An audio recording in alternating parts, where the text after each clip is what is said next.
भारत के आदरणीय उपराष्ट्रपति वेंकैया नायडू जी और जैसे कुशवाहा जी ने कहा, सचमुच में राज्यसभा में हमारे वो मुख्याध्यापक है। तो लगातार अच्छे काम को अप्रिशिएट करना और डिसिप्लिन रखना, इसी में और पूरे सदन का माहौल अच्छा रखना, ये काम वो हमेशा करते हैं। मेरे साथी उपेंद्र कुशवाहा जी जो भी खुद एक अध्यापक है, उनको भी हम तालियों से स्वागत करेंगे। रीना रे हमारी सचिव है और जूरीज जिन्होंने इतने अच्छे शिक्षकों का चयन किया, उनको भी बहुत बधाई मैं देना चाहता हूँ। सभी अधिकारी, सभी शिक्षक जो उपस्थित है और फिल्म डिवीजन को भी मैं अभिनंदन करना चाहता हूं कि कितनी खूबसूरत एक एक मिनट की फिल्म बनाई, उनके लिए भी बहुत बहुत बधाई।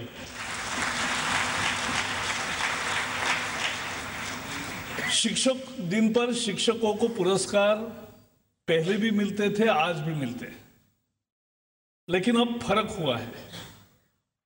इस वर्ष का शिक्षक पुरस्कार हमेशा के तरह नहीं हुआ है।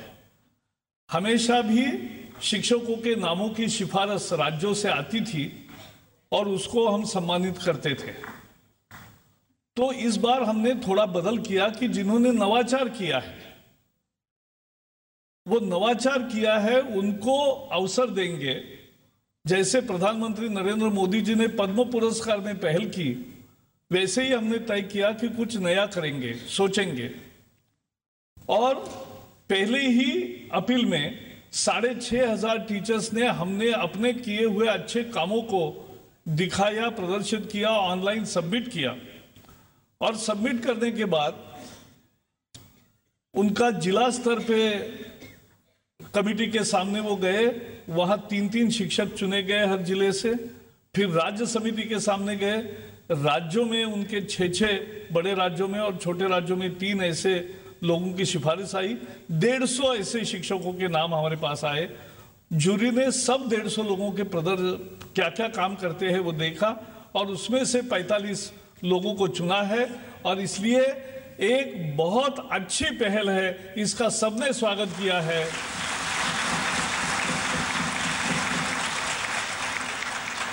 अब सिफारिश पर नहीं, काम के आधार पर पुरस्कार मिलेंगे, ये एक नई आशा आई। नहीं तो कुछ कुछ लोगों के नाम आ ही नहीं सकते थे। पहले भी जिन शिक्षकों का सम्मान किया वो भी अच्छे शिक्षक ही है, लेकिन एक तरीका बदला तो सबके लिए प्लेटफॉर्म खुल गया और इसलिए ये नई तरीके का महत्व है। मैं खुद शिक्षकों का सम्मान करता हूं क्योंकि मैं भी एक शिक्षक मां का पुत्र हूं।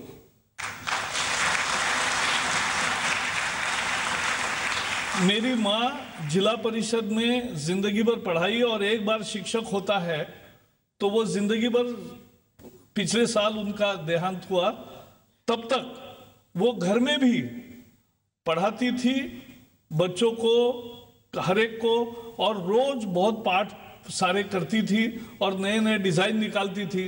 तो शिक्षक हमेशा शिक्षक रहता है, यही उसकी विशेषता है। और एक ही प्रोफेशन है कि जिसमें आपके छात्र आपको 25 साल के बाद बाजार में भी मिलेंगे, कहीं भी मिलेंगे, दूसरे गांव में मिलेंगे, तो भी आपके पांव छूते हैं। ऐसा सम्मान एक ही प्रोफेशन को मिलता है, उसका नाम शिक्षक है।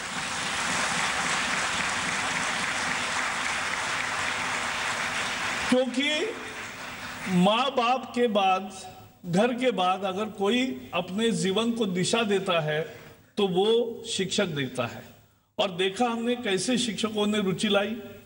जो स्कूल ड्रॉप आउट के लिए फेमस था वो ड्रॉप इन के लिए अब फेमस हो गया।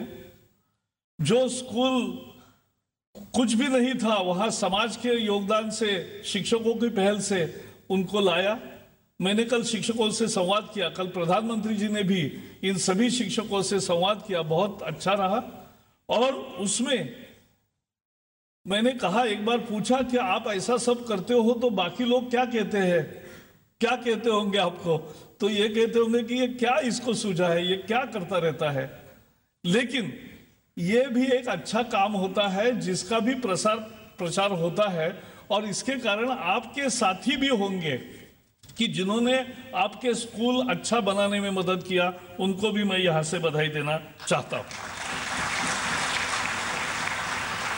आपका तो अभिनंदन है ही, और मैं मानता हूं कि आज के इस तरीके से अन्य शिक्षक भी प्रेरणा लेंगे कि कितना अच्छा काम है।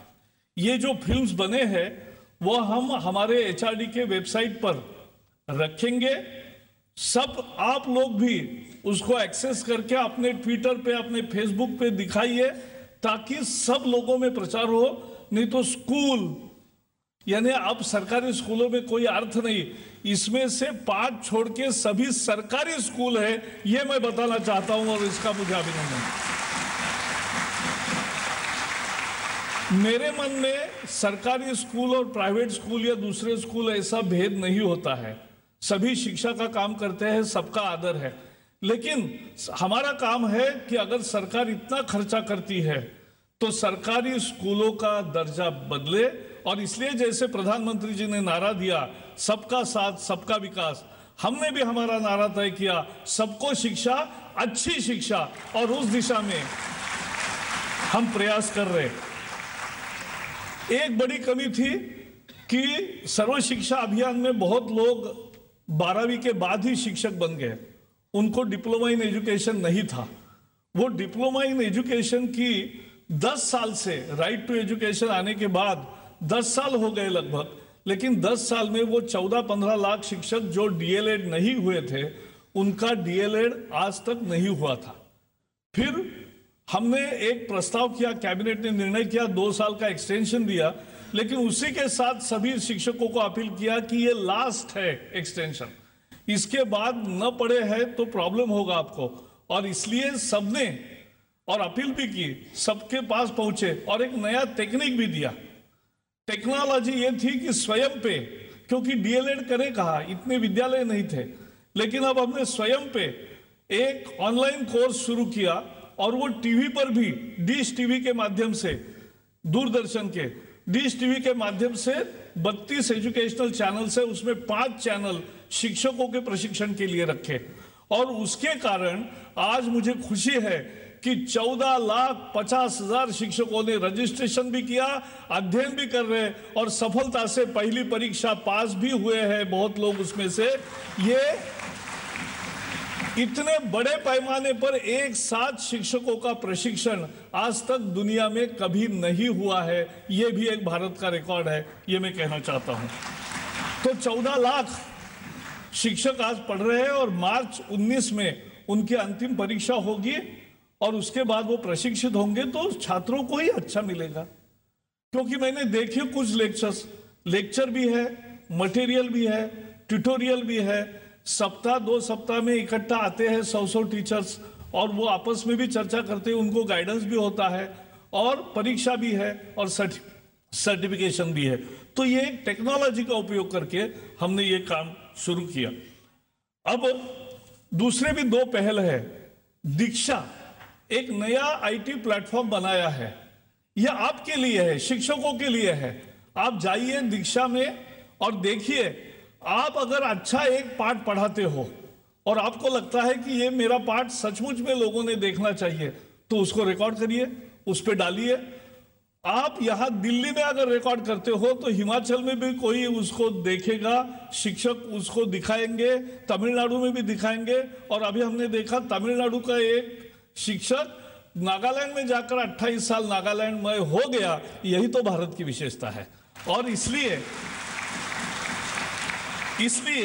ये दीक्षा प्लेटफॉर्म का बहुत उपयोग है अपने शिक्षा को सबको बांटने के लिए, और नए नए प्रयोग दूसरे कैसे कर रहे हैं वो सीखने के लिए। ऐसा ही एक प्लेटफॉर्म बनाया है शगुन। शगुन में जो अपने स्कूल में अच्छे प्रैक्टिसेस है, वो अच्छे प्रैक्टिसेस को शेयर करने का ये प्लेटफॉर्म है। सभी राज्यों को हमने कहा है, और अनेक हजारों वीडियोस आए हैं लेकिन आप भी आपके स्कूल के अच्छे वीडियोस तैयार करके डाल सकते हो, क्योंकि मुझे ये पता चला लोग कुछ भी कहेंगे कि भाई ये टेक्नोलॉजी कहाँ है, बिजली कहाँ है, ये कहाँ है, कंप्यूटर कहाँ है, लेकिन हमने देखा सरकारी स्कूलों में भी जनता चल पड़ी है, लोग चल पड़े हैं, समुदाय चल पड़े हैं और ये आगे बढ़ रहे हैं और इसको भी एक नया आयाम हम दे रहे। मैं जब स्कूल में जाता था तब ये जो ब्लैक बोर्ड था वो भी नहीं था और इसलिए उस समय एक ऑपरेशन था, ऑपरेशन ब्लैक बोर्ड। तो ये होता था कि कम से कम वहां लिखने के लिए काला ये तो होना चाहिए, ब्लैक बोर्ड होना चाहिए। लेकिन अब नया समय आया है और इसलिए प्रधानमंत्री जी के नेतृत्व में हमने कार्यक्रम लिया है ऑपरेशन डिजिटल बोर्ड, और इसलिए 9वीं से पोस्ट ग्रेजुएट तक सभी क्लासेस में 15 लाख क्लासरूम्स में डिजिटल बोर्ड होंगे, जिससे शिक्षा सार्थक होगी। शिक्षा के फिल्म्स भी दिखेंगे, कुछ अच्छे लेक्चर क्लास भी देखेंगे और जो शिक्षक होगा वो उसको और ज्यादा अच्छे तरीके से एक्सप्लेन कर पाएंगे और छात्र भी अच्छी चर्चा करेंगे। कितना अच्छा प्रयोग किया, एक शिक्षिका ने छात्रों को ही सिखाने को लगाया, उनको रुचि तैयार की और वो अच्छा सिखाते फिर। तो ये आज हमने देखा है। तो एक और लास्ट पहले मैं ज्यादा बताऊंगा नहीं, लेकिन पहले 25 साल पिछले अटल जी के जमाने में सर्व शिक्षा अभियान शुरू हुआ था। 1ली से 8वीं की शिक्षा अच्छी करने के लिए उसका जोर था। वो सर्व शिक्षा अभियान अब 25 साल हुए तो उसका रूप बदलना जरूरी था, इसलिए एक नया रूप हमने लाया है समग्र शिक्षा।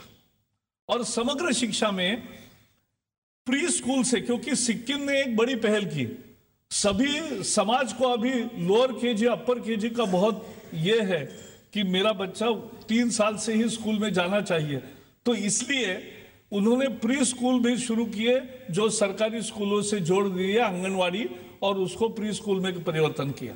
तो ऐसी पहल अनेक राज्य कर रहे हैं, तो जहां भी कर रहे हैं उनको हम सहायता करेंगे। तो प्री स्कूल से 12वीं तक पूरे स्कूल शिक्षा का समग्रता से विचार करने वाली ये समग्र शिक्षा है। इसमें 3 पहल का केवल 3 वाक्यों में उल्लेख करूंगा। एक है पढ़े भारत बढ़े भारत। 15 लाख सरकारी स्कूलों को हर वर्ष हम 5,000 से 20,000 जितना स्कूल का साइज होगा उसके अनुसार हर वर्ष में 5,000 से 20,000 रुपए की ग्रांट देंगे, जिससे लाइब्रेरी बनेगी, बच्चे पढ़ेंगे। पढ़े भारत बढ़े भारत, ये काम हम करेंगे। उसके साथ साथ खेले भारत खिले भारत। तो ये खेले भारत के लिए उसमें स्कीपिंग रोप से लेकर फुटबॉल से लेकर वॉलीबॉल से लेकर कुछ लेना है तो पैसे कहाँ हैं? हम 15 लाख सरकारी स्कूलों को हर साल 5,000 रुपए से 20,000 रुपए स्पोर्ट्स इक्विपमेंट लेने के लिए दिया है सभी राज्यों को, और उसके अभी सभी जगह सामान भी पहुंच जाएगा। तो ये खेलेंगे लोग, क्योंकि खेलने के बिना सही शिक्षा संभव नहीं होती। तो ये भी पैसा हमने देने का काम तय किया है। और उसके साथ साथ जो गरीब छात्राएं हैं, बच्चियां हैं, जहां 5वीं तक का स्कूल है, अब हमने एक निर्णय किया है इसी समग्र शिक्षा में, उसके लिए पैसे दे रहे। 5वीं तक जहां स्कूल है वो 8वीं तक बने, जहां 8वीं तक है वो 10वीं तक बने, जहां 10वीं तक है वो 12वीं तक बने। तो अपग्रेडेशन ऑफ स्कूल भी होगा। और जो मार्जिनलाइज सेक्शन की छात्राएं थी कि जहां 5वीं तक स्कूल है तो फिर शिक्षा बंद हो जाती थी, तो दूसरे गांव में 6ठी से 8वीं तक उनके लिए कस्तूरबा गांधी विद्यालय होते थे। अब हम कस्तूरबा गांधी विद्यालय 8वीं से बजाय 12वीं तक चलाएंगे। 6ठी से 12वीं तक बेटी बचाओ बेटी पढ़ाओ बेटी बढ़ाओ, ये करेंगे। और इसके कारण ये एक चल रहा है। प्रधानमंत्री जी की शिक्षा में विशेष आस्था है और इसलिए इसमें भी 7-8 स्कूल ऐसे हैं जहां से शिक्षक आए हैं, जहां अटल टिंकरिंग लैब तैयार हुई है। तो अटल टिंकरिंग लैब 20 लाख रुपए की लैब स्कूल में दिया है, हाई स्कूल में दिया है। और 6ठी से 12वीं तक के छात्र रोबोटिक्स, 3D प्रिंटिंग और आर्टिफिशियल इंटेलिजेंस के साथ काम कर रहे हैं, प्रयोग कर रहे हैं। कितना नया आयाम उनके जीवन को मिला है, कितना नया अवसर उनको शिक्षा में मिला है। और यही शिक्षा की परीक्षा है, यही शिक्षा की तरक्की है। और आगे बढ़ेंगे, आप सबके साथ हमें आगे जाना है, क्योंकि शिक्षक मेरे अगर साथ है तो पूरी शिक्षा की क्रांति सफल रहेगी। सबको शिक्षा, अच्छी शिक्षा। जय हिंद।